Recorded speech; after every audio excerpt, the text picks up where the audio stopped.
아주 골프장 스페셜하구만 이거. 코 무록은 말 그대로 코 안에 생기는 무록입니다. 무록은 종양이라는 얘기입니다. 종양이라고 해서 놀라지 않으셔도 됩니다. 양성 종양이 있고 악성 종양, 즉 암이 있습니다. 코에서 생기는 종양은 90% 이상이 양성 종양입니다. 다시 말해 암은 아니고 단순한 무록이기 때문에. 코 무록은 영어로 나살 폴립입니다. 구글에 나살 폴립을 영어로 쳐봅시다. 구글에 나살 폴립을 쳐보면요, 여러가지 검색들이 쭉 뜹니다. 그중 NHS라는 홈페이지에 들어가 보겠습니다. NHS는 영국의 국민보건서비스입니다. 여기서 설명하는 것은 코 무록은 통증 없이 코 안에 자라나는 것이다. 코 무록은 대부분 심각하지 않다라고 적혀 있네요. 그렇지만 치료하지 않으면 계속 커져서 코를 막을 수 있다라고 써져 있습니다. 세계 최고의 명문대 하면 하버드잖아요. 하버드 의대 홈페이지에서는 뭐라고 하는지 한번 봅시다. 2019년에 쓴 글인데요. 코 무록은 무엇인가? 코 무록은 양성 종양이다. non-cancerous라고 써져 있습니다. 영어 단어에 접두사 non이 붙으면 부정이죠. 그래서 non-cancerous니까 암은 아니다 라는 거죠. 양성 종양이다 라고 써져 있습니다.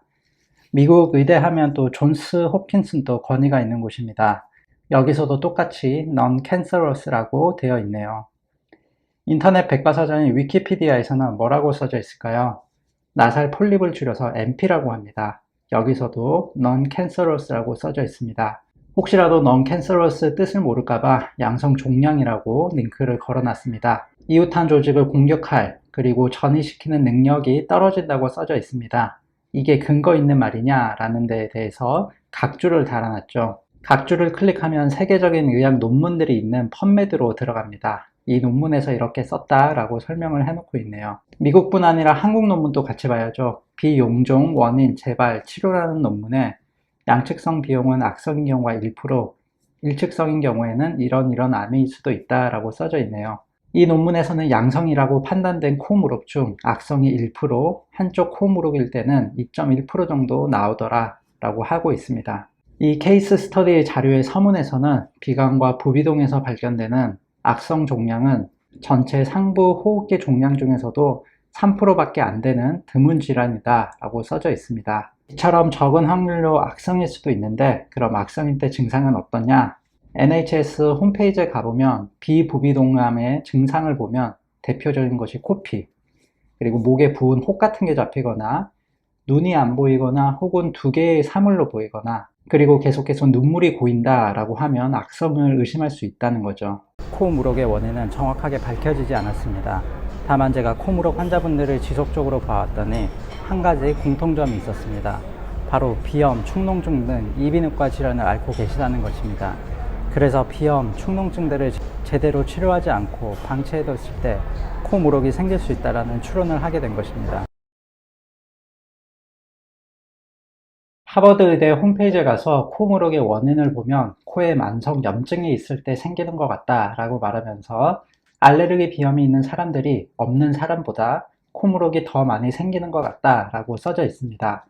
두 번째로 또 존스 홉킨스 의대 홈페이지에 가서 보면 코 무록은 만성 비부비동염과 연관이 있다 라고 합니다. 세 번째로 헬스라인이라는 홈페이지에서도 만성 혹은 재발성 부비동염, 천식, 알레르기 비염 등이 코 무록 발달의 트리거들이다 라고 써져 있습니다. 그리고 아까 봤던 이 논문 내용 중 알레르기성 비염이 동반된 경우가 33.3%, 기관지 천식이 38.4%라고 써져 있습니다. 펀메드에 있는 알레르기 비염과 알레르기 요소들이 코 무록을 동반하거나 동반하지 않는 비부비동염과 상관관계를 연구한 논문이 있는데요.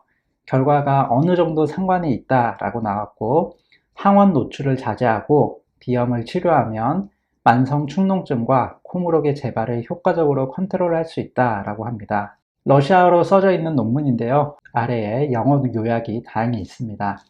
제목이 코 무록과 알레르기 비염, 우리의 경험입니다.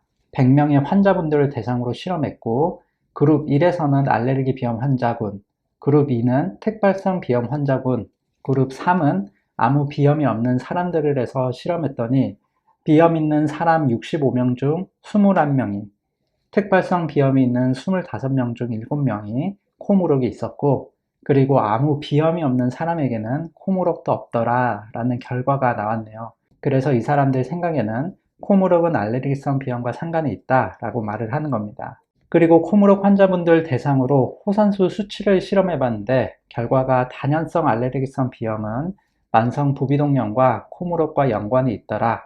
그리고 알레르기 비염이 재발이 있어서 중요한 요소더라 라고 말을 합니다. 마지막으로 중국 특정 지역에 있는 환자분들 대상으로 알레르기 비염과 코무록의 상관성을 연구해 보니 116명의 환자분들을 조사해서 봤더니 결론은 알레르기 비염이 코무록을 촉진할 수 있다라고 써져 있습니다.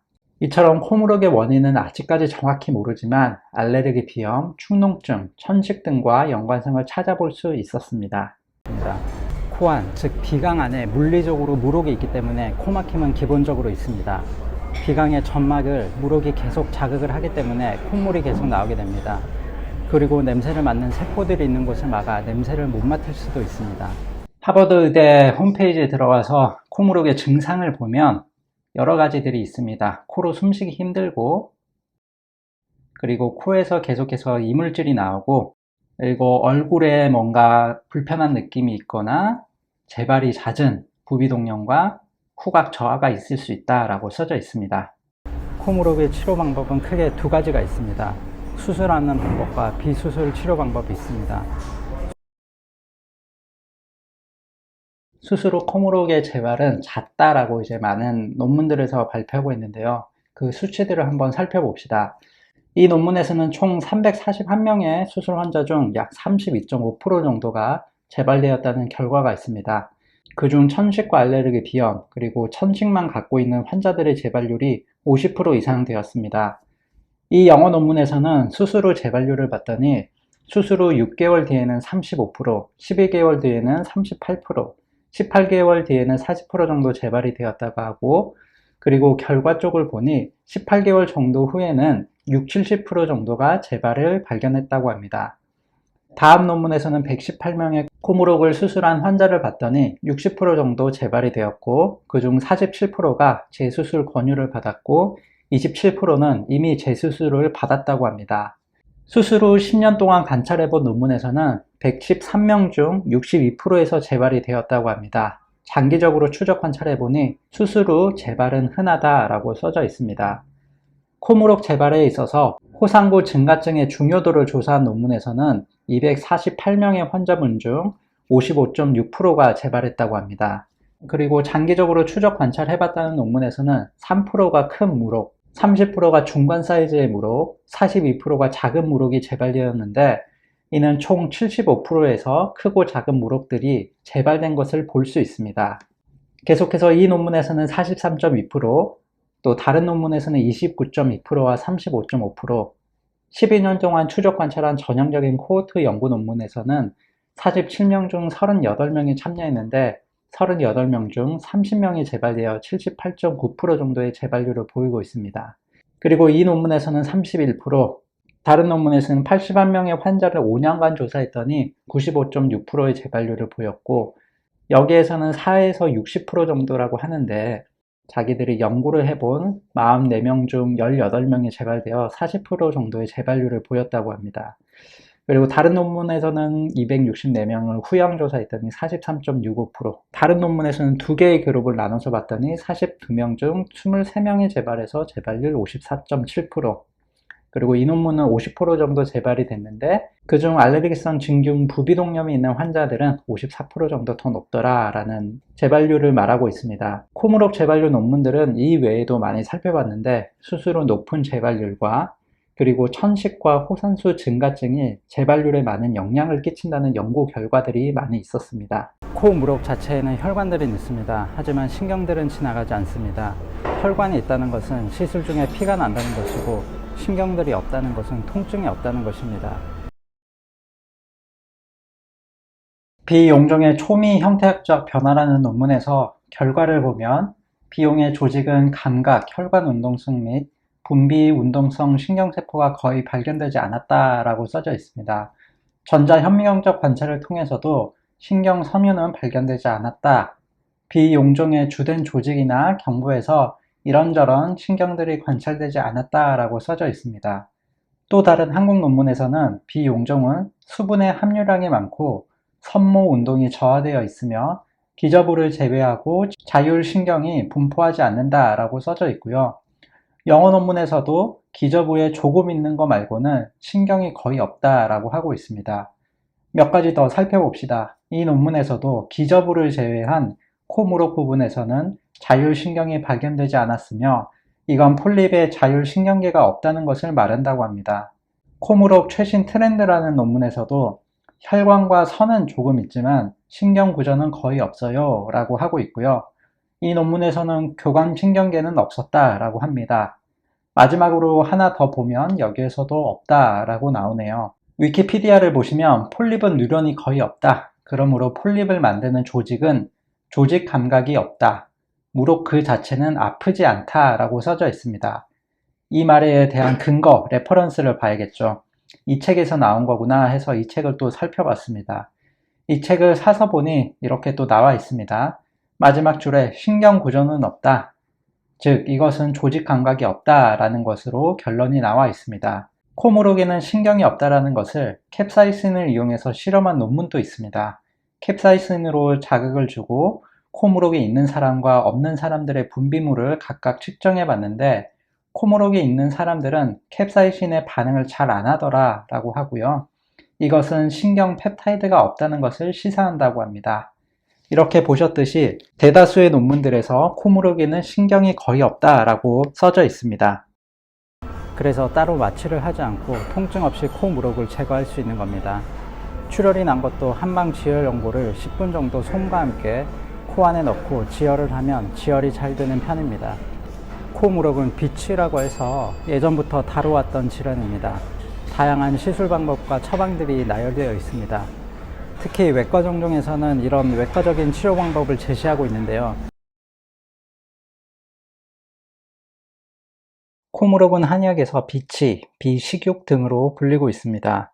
비치에 관한 문헌적 고찰이라는 논문을 보면 쭉 코무록에 대한 히스토리가 나와 있습니다. 처방도 많고 외치법과 적재술도 적혀져 있습니다.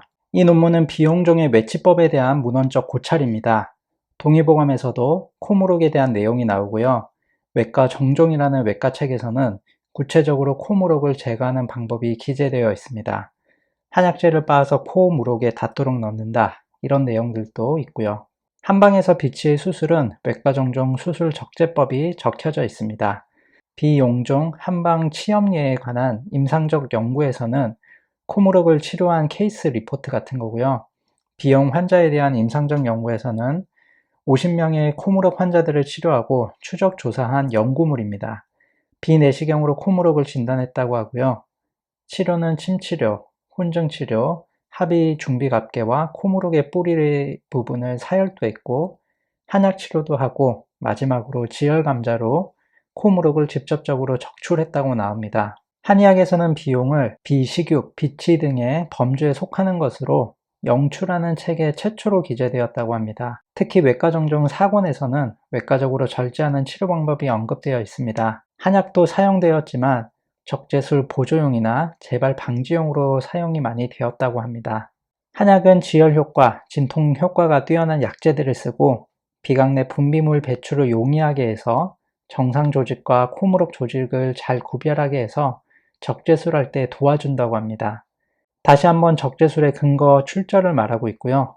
지혈 감자를 이용해서 코무록을 적재했다고 나옵니다. 이 논문에서도 외과 정종의 글이 나옵니다. 명대에 이르러 진실공이라는 사람이 수술 적재법을 처음으로 시작하였고 수술 후 지혈시키는 치료 방법까지 소개되어 있어 재발되는 것을 경계하라고 써져 있습니다. 쭉 보시면 수많은 문헌들의 코무록에 대한 원인, 증상, 치료법 등이 써져 있는 것을 볼 수 있네요. 이건 호주에 있는 한의사가 쓴 케이스 리포트입니다. 계속 재발하는 코무록 환자를 침치료와 한약치료를 했다는 내용입니다. 한 호주 환자가 코무록과 부비동염으로 고생을 하고 있었고 이미 4번이나 수술을 하였는데도 재발이 되었다고 하네요. 그래서 한약과 침치료를 했더니 코에서 나오는 점액들이 많이 사라졌고 3년 반 동안 코무록이 재발되지 않았다라는 내용이 있습니다. 여기에서도 코무록에 대한 고전 문헌 내용이 써져 있습니다. 노즈치라고 해서 비치라고 불린다는 내용, 비용종의 원인에 대해서 언급하고 있습니다. 한방치료로 완전 탈락된 비용 환자 치험 1레에서는 약물치료, 침치료, 혼증치료, 외치법, 사열요법 등을 이용해서 치료를 했더니 코무록이 잘 떨어졌다는 내용입니다. 이 논문도 비슷합니다. 2018년 9월 11일에 코무록이 있던 게 쭉 보이죠. 그리고 12월 18일에는 코무록이 안 보이는 것이 비내시경으로 확인되었습니다. 이런 한약으로 치료를 했다라는 게 써져 있습니다. 그리고 제가 제거 후 재발되지 않게 비염과 축농증 등 치료를 잘 하면 된다라고 하였는데, 이 논문을 보시면 알레르기 비염과 코무록, 만성 부비동염의 상관관계를 설명하면서 항원 노출을 억제하고 알레르기 비염을 잘 치료하면 만성 부비동염과 코무록의 재발률을 효과적으로 컨트롤할 수 있다고 합니다. 제가 얘기한 내용과 일맥상통하는 말입니다. 마지막으로 재밌는 논문을 소개합니다. 커팅 포셉과 미세 흡인 분쇄기를 둘 다 사용했을 때 결과가 어떤지 한번 볼게요. 311명의 양쪽 코무록 환자를 시험했는데요. 한쪽 코에는 포셉을 이용해서 코무록을 제거했고, 다른 한쪽 코에는 미세 흡입 분쇄기를 사용해서 코무록을 제거한 뒤에 살펴봤더니 포셉을 이용했을 때 재발률이 유의하게 낮았다고 합니다. 그리고 유착 방지에도 더 효과적이다 라고 하네요. 한의사가 비내시경을 사용해도 되는지에 대한 물음에는 법률적, 학술적 근거 등을 댈 수도 있고요. 이미 보건복지부에서 돈을 지원해주면서 한의사가 비내시경을 이용해서 펴낸 논문들도 다수 있습니다. 이처럼 제가 코무록 영상에서 했던 말들은 제가 여러 논문들을 인용해서 만든 영상입니다. 영상 자체에 레퍼런스를 달아드리지 않았는데 이참에 부족하지만 레퍼런스를 달아봤습니다. 코무록은 대부분 양성이다. 코무록과 이비인후과 질환의 연관성, 코무록의 증상, 코무록 수술 후 재발률, 코무록에는 신경이 없어서 아프지 않다. 그리고 마지막으로 한의학적 코무록 시술과 코무록의 한약을 쓰는 근거들을 문헌적 고찰과 치험예들을 보면서 살펴봤습니다. 아주 골프장 스페셜하구만 이거. 아이 병신저. 야 정말 다들 열심히들 산다. 정말 열심히들 살아.